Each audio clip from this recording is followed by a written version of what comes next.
Tawagan. Kering! Ano ba sa sagot mo?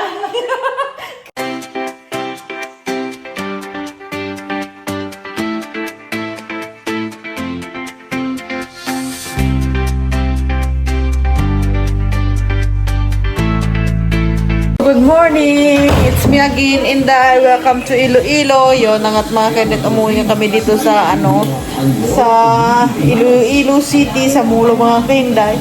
Ayun! At good morning sa inyong lahat. At ayun na nga, oras natin is alas 10 na nga ng umaga at kakarating nga lang namin dito mga kainday. Hindi na ako nakapag-video dun kanina habang nagbabiyahe kami. Ayun. Bali, umuwi nga kami dito para ihatid si Mick.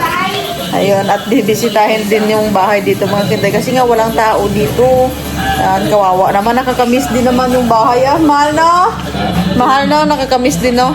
Kasi ilang araw din tayo nawala dito. This is my home. Mga ilang araw din tayo nawala no? Mga 1 week kaming nawala sa bahay. Almost 1 week mga kinday. Ayun. Bisitahin at kung ano dito. Malinis din naman yung bahay. Kasi nung bago kami umalis, is naglinis kami dito. Ayun na nga, wala na yung ref dito. Ayan, kasi yung ref nga, di ba, dinala namin dun sa Romblon. Ayan, dami naming liligpitin. Pero hayaan mo na yan. At bali, umuwi din pala kami dito para kukunin lang yung mga gamit ni Kat para sa school sa Monday. Ayun. At wala linis-linis lang rin kami dito. At bali, hinatid nga namin si Mick dito ka mga kainday. Kasi sa Mondays, mag-start na siya ng trabaho. Ayun, bali dito siya magtatrabaho sa Iloilo. Kaya mabuti nang andito siya sa bahay. Bali siya yung tao dito. At dito din siya uuwi. Doon siya sa kabilang bahay sa baba. At pasalamat din kami kasi may tao dito. Titingin-tingin, gano'n. Bali, first day niya sa Monday. Bali, mag-ano nga si Mick, mahal? Sa Monday, OJT? Orientation, I mean. Kasi tapos na siya. Orientation na niya kasi tapos na siya mag-OJT doon sa Santa Barbara. At graduate na rin si Mick. Thank you, Lord! Thank you, Lord, at nakagraduate na rin si Mick. At yan nga, nagpo-process din si Mick ng mga papers niya. Gastos namin. Tapos na gastos namin. At ayun, at bali habang nagtatrabaho si Mick is nag-orientation pala si Mick. Mga 2 days orientation Monday at Tuesday, no? Yun, bali. Bayad yun. Oo. Nag-orient... Thursday, 4 days yata. 4 days? Sabi niya 2 days? Ewan ko lang. Oo. Diba? Pero may bayad yun. Nag-orient siya, pero may bayad siya. May allowance. Kaya lang ako siya, bayad yung orientation, always have pay. Oo. Di sayang din naman, di ba? Bali, nagtatrabaho siya sa call center. Ayun, at thanks God kasi nga. Thank you, mahal. Nag-graduate na si Mick. Wala na tayong gastos. We're happy. Importante nakapagtapos siya, di ba? Pag-graduate na yung anak namin, we're happy. Kung napanood yun, nag-live ako dati sa sa Pasig nung nag-graduate si Mick. Ayun na nga. Thank you, Lord. Thank you. At alam nyo na, isa na rin yan, mahal, sa pangarap ko na makagraduate si Mick mo. At si Bunso, si Anin. Alam mo, kahit parang wala lang sa akin. Pero isa yan sa pangarap ko na makapagtapos sila, na hindi sila magaya sa akin, hindi nakapagtapos. Ganon. Kaya happy ako nang kita. Kasi Mick na nakapagtuga na siya, mahal. Nakasuot siya ng tuga. Ayun. Importante. Kasi importante talaga yun na makapagtapos sila. Ayun. Yun lang. Si Anin na lang. Si Anin na lang yung namin. Graduate din yan. Yung problema naman siya. Pwede siya Bunso. masali. Pero si Anin gusto niya is mag-aral na lang siya ng caregiver. Kasi nga, caregiver kahit saan ka pumunta, anytime makapasok ka. Yan, bali si Mick, habang nagtatrabaho siya mga kainday, is mag-process din siya ng mga papers niya. Pwede mag-aral si Anin ng caregiver tsaka medtech. Oo. Kasi madali daw makapasok kahit sa bansa, ganun. Madali siyang matulungan na makalabas kapag ganyan yung course mo. Yun ang sabi ng ate sa amin, ganun. Kailangan mo talaga. Kaya naman in-injection yung mga diabetic. Malaki sweldo, no? Oo. Kaya matuto siya din ng mga injection. At yun na nga, bali, yun na nga, pagpatuloy, putol, di ba? Yun na nga, pagpatuloy natin, sabi ko nga, habang nagtatrabaho si Mick, is magpa-process din siya ng mga papers niya na kakailanganin niya kasi nga, bali, tinutulungan din siya ng ate ni Samson na para makaalis. Ito ng Taiwan. Going to Taiwan Sweldo, no? habang hindi pa siya nakaalis, magtatrabaho muna siya, 'di ba? Sayang din naman For the habang meantime. for the meantime siya habang nagtatrabaho. Oo. At least may pang na siya, may panggastos na siya, pang process ng mga papers niya, ganun. O, 'di ba? Kailangan matuto siya mag-ipon ng pera. Oo, kasi importante, tinuturuan talaga yan ni Samson na kung paano niya Tingnan mo ako, mabili ng bahay. yung bang tinuturuan siya ni Samson kung paano siya mag-save ng money niya, kung saan pupunta, kung ano dapat niyang uunahin, kung ano gagastusan niya, ganyan, hindi na Kailangan puro yung priority niya, yung security, tawag na security. Paano siya, mag-ipon siya, mag-budget, spend your money wisely, tapos less kain sa labas. Oo, kasi isa din yan sa gastos mahal yan. Kakaipon yan. Bawat kain sa labas, mahal. Oo, ang pinakabababa mong gastos din is 2,000. O, di ba? Amakin mo yan. Ilang araw mo pa yung pagtrabahoan ng 2,000 na yan. Di ba? Kailangan dapat huwag magpagarbo-garbo, huwag para makaano talaga. Huwag kain dito, kain doon, labas dito, labas doon. Oo. Huwag mo isipin na may pera ka tapos gastusin mo, huwag ganun. Oo, dapat talaga Budget. iisipin mo kung paano ka makapag-ipon, di ba? Paano ka makapagsimula. Ganon yung sabi ni Samson kay Mick. Down the line, makabili siya ng bahay niya kung nakapag-ipon. Ay, sala namatay yung TV natin. Down the line. Oo. Kaya nga kahit mababa yung sahod dito sa Iloilo, at least siya, may trabaho siya, hindi na niya, kumpara sa nakatambay siya doon sa Romblon, di ba? Mag-start siya ng 18 to 20,000. At least, di ba, may sahod kang hinihintay kumpara sa wala. Di ba? 18,000 mo, nagtawa ka kami Samson. Sabi ko, 18,000 sahod mo. Sabi ko, babayaran mo yaya mo. Sabi ko, ganun. Yaya mo talaga. Yung taga-alaga ng anak niya, alangan naman pabayaan niya yun, di ba? Tapos, mag-save ka ng every month ng 5,000 pasok sa bangko mo, di ba? Kunti lang naman sahod mo, at least may iniipon ka, may papasok, di ba mahal? Hindi na pag hawak mo ng pera, puro ka nalang gastos dito, gastos doon, di ba? Hindi dapat ganoon.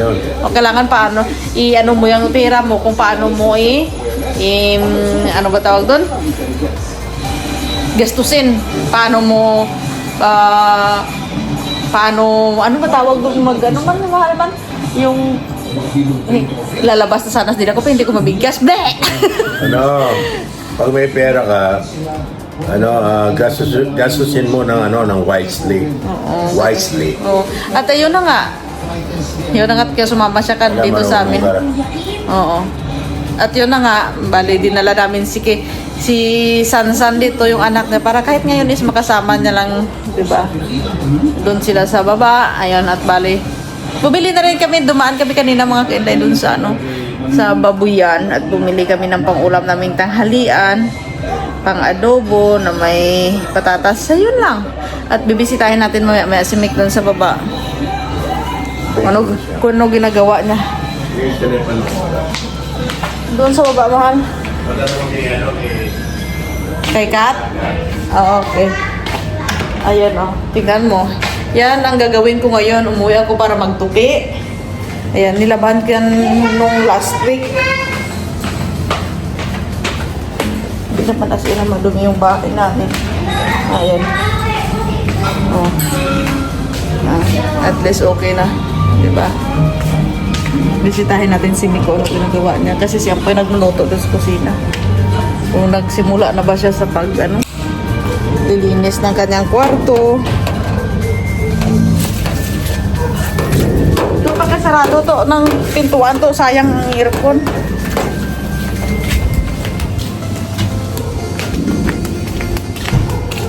At dito na tayo magkinday. Welcome home to my Abade.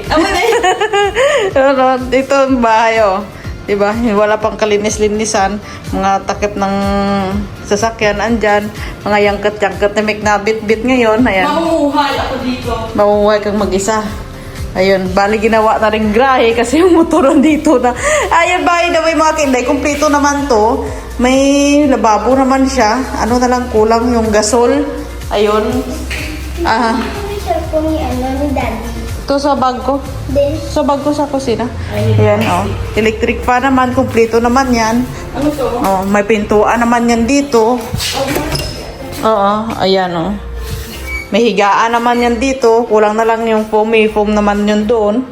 Ayan. Kasi pinagawa din namin ito dati mga kinday kung nakita nyo, diba?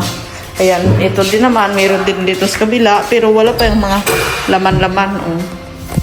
Madilim lang siya. Ito siya.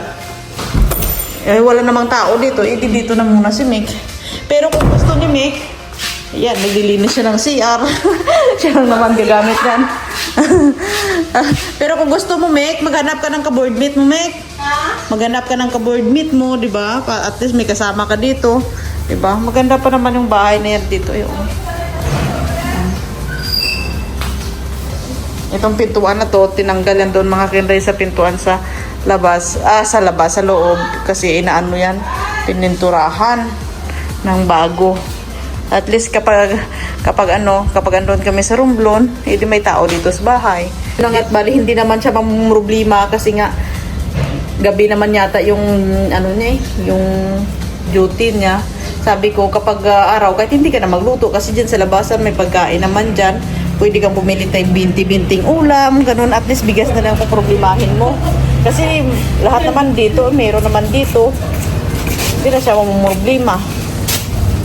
Ay, lahat naman, meron naman dito. Ay. Magano ikaw? Maglilinis. Ay, tanga-tanga kita. Maglilinis. Wala naman kasing gumagamit niyan dyan. Maglilinis. Kasi naampoy kapag dito sila. Yung mga lalaki, sila gumagamit dyan. CR daw, unahin ng linis.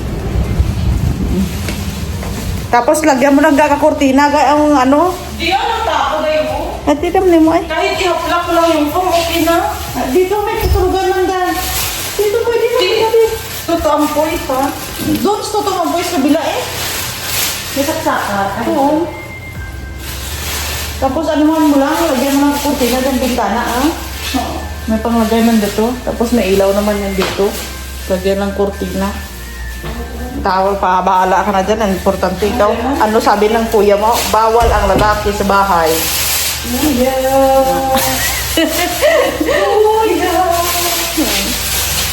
Kaya, ang kalat na yan dyan ga, kinakututo mo. O, tingnan mo mga brief da, daan brief, kanila lang naman ang dyan. Kalat dyan. Hindi man namin ginagamit tong CR, sila lang naman. Kapag may tumambay dito, sila lang naman. O, may mga sigarilyo pa nga dito. O, yung gumagawa siguro dito sa bahay dati, yung nagpintura. Sa kanila yan. Alam nga naman si kuya mo magsisigarilyo na, hindi naman siya nagsisigarilyo. Yun lang. Ay, itatanong pala ako kay Mick. Bali, ano ka gani ga? Mag ano pa lang ikaw, no? Kailan ikaw magsisimula? Bali, mag-OJT pa lang, mag-OJT. Training pa lang bukas. Sa Monday. Tapos, kailan ka mag-start ay? Parang tapos na yung training. Ganun na. At least importante, may trabaho na ikaw. Training sa... Ano na... Mag-call center. Halimbawa, pag may tumawag, ano sasabihin mo eh? Pag nainis ako, edi anuhin ko. Pag naubos, pasensya ko, bahala ka sa akin. Customer ka. Aalisan kita, tandaan mo yun. Ibabaan pa Kasi sila ko, no? hindi pwedeng mag-warning lang daw pag nasa call center. Pero pag ako nainis, bahala ka talaga ba? Okay, paano na trabaho mag-ano mo adjust? Maghanap ako uli. Maghanap ako uli. Kasi nga bawal daw anuhin yung yung customer. Oo. Pag minura ka or sabihan mo lang na first warning or ano. Tapos, pag ako nainip talaga, Tatanggalin ko yung cable wire ba ng computer. Tingnan natin kung makatawag ka. Sige, kaya. Di, paano tayo makatrabaho ka dahil? Pakat pa rin sahod doon, Day. Kahit walang tumawag, Day. Oo, kaya nga. Bahala ka, Para hindi ko Example, tatawagan. Kring! Ano ba yung sasagot mo? Kring! Ano yung sasagot mo eh? Ano ba? Hindi lang. Kailangan lang siya. What do you want from me? Kailangan mo, ma'am. Sabi ko. Pag sinabi niya, hindi ko alam. Alam talaga ng ano na magbubuhay. Pakikausap sa supervisor mo, sabi niya ganyan, sorry, our supervisor isn't around. Ganun naman. Tawag ka na lang. Kadali ikaw kung tumaas ka na lang, kumuga parehas ka na aga mo. Kami, Tataas sa abok na ga. pira huruf ko sa ilo pa eh. Garillos, pasensya na pero tanggal. Part ka na. Hanap ko ng ibang trabaho na kaya mong humaba ang pasensya mo ba? Sasabihin supervisor. Ikaw bala dyan, bumurahin ka, hindi ka magre-react. Sabihin mo supervisor. Kausapin mo dyan. Hindi man, hindi ko buo. Ay, Diyos ko po. O yan, tawa lang ako kuyuga. Bye! Ay, naku po, Lord. Ate, magaling team mo ka na malong trabaho. Pero hindi ganyan si makeup. Joke-joke lang yan, mga tinday.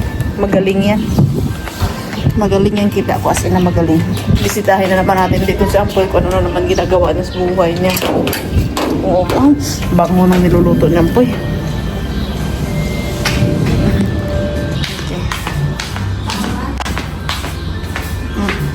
Ay, nagluluto si Ampoy na adobo na may patatas.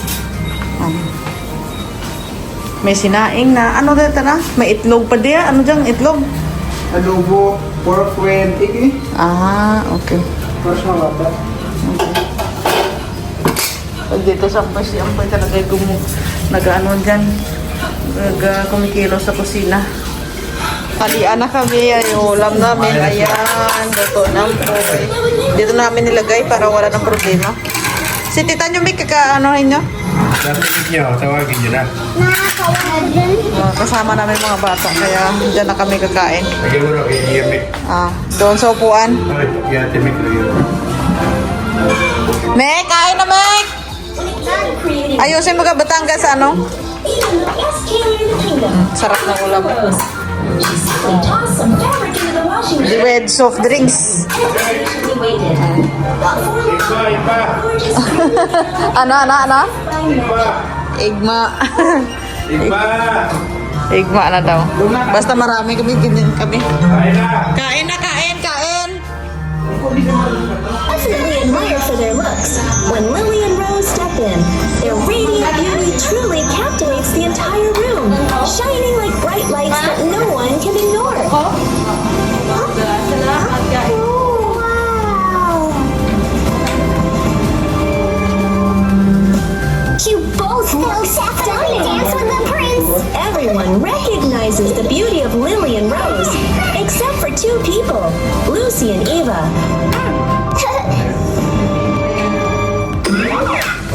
The king is coming!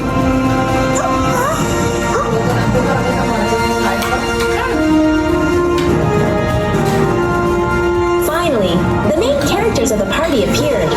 Alongside the impressive emperor were two handsome princes, making the whole room shine.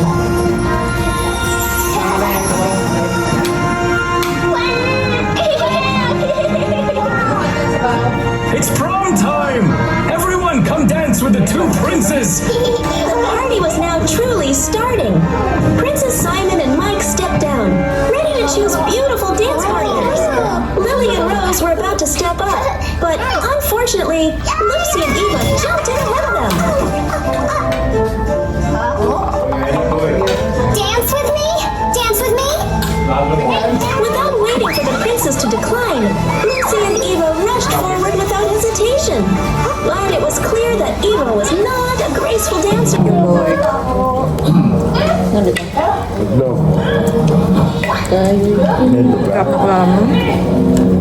Gusto saan po magluto? Pap. Then take all these off. Kaya tayo maghugas ng plato kasi nga tapos na tayong kumain. Ngayon, tulong-tulong sa paghugas. Sikat naglilinis, nagwawalis. Ako naghugas ng plato kasi nga si Mikmik is naging gawa din doon sa kabilang bahay.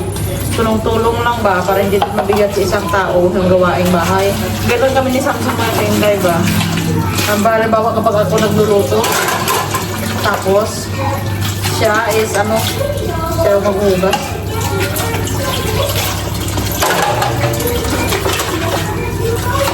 Baka sabihin nyo na naman yung tubig, sayang. Dapat marami ko po.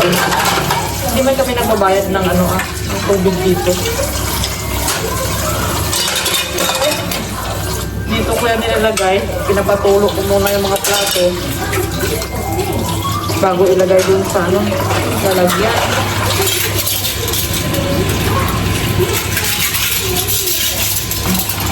Ikat-kat nagwawalis. Sabi ko sa kanila, tapos yung kumain, magwalis kayo.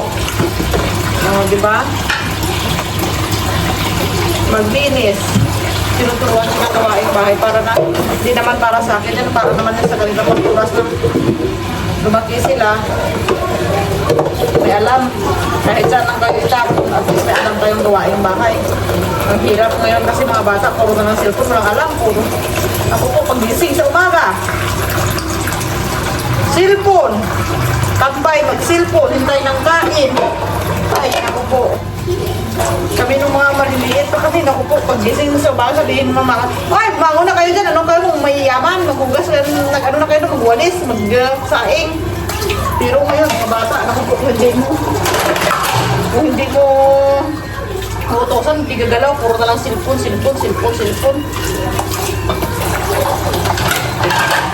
Yan sikat, may limitasyon sa cellphone. Gina-grounded daddy yung cellphone Ba?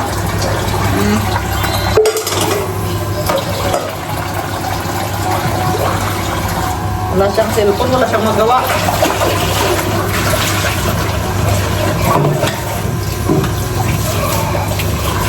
Kasi kung hindi mo gaganyan yung mga bata ngayon, wala. Sila pa yung mga matatapang. Sabal na hugas, nagatubo.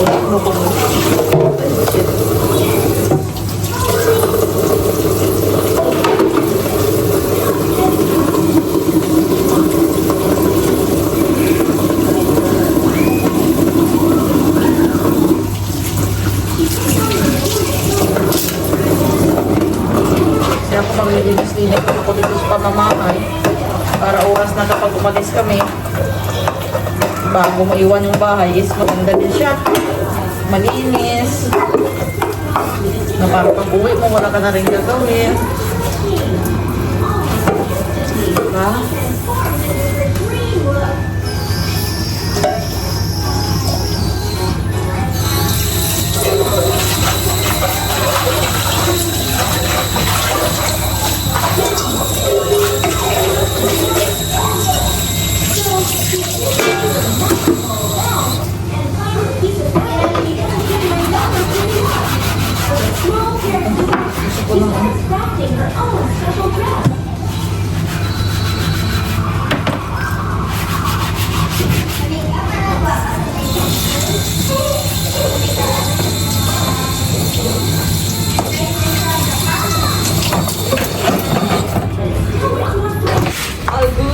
De.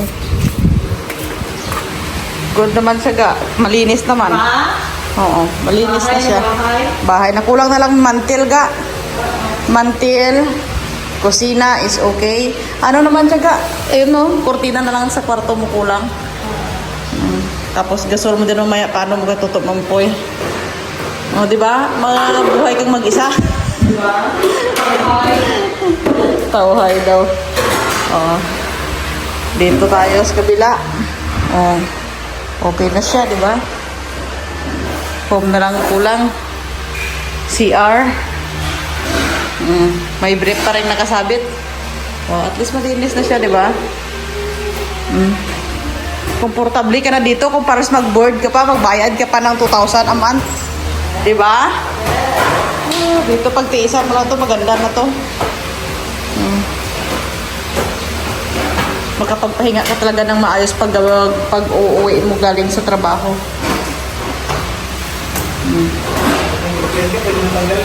Ano po eh? Pag may boyfriend ka, pwede mo pagdalhin. Pag may boyfriend ka na, pwede yung pagdalhin. Sa akin na. Mo may nakahanman. Sabi pa na CCTV sa gilid-gilid. Marami ng CCTV sa gilid-gilid. Baka gulat ka lang, Kuya Boy.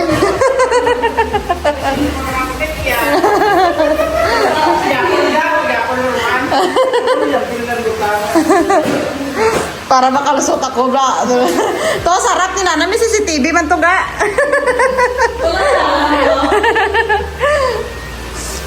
Bisan din ka naman to. May ganran. At least malinis din. Okay na siya. Ayan na muna mga kinday. Bye-bye na muna tayo.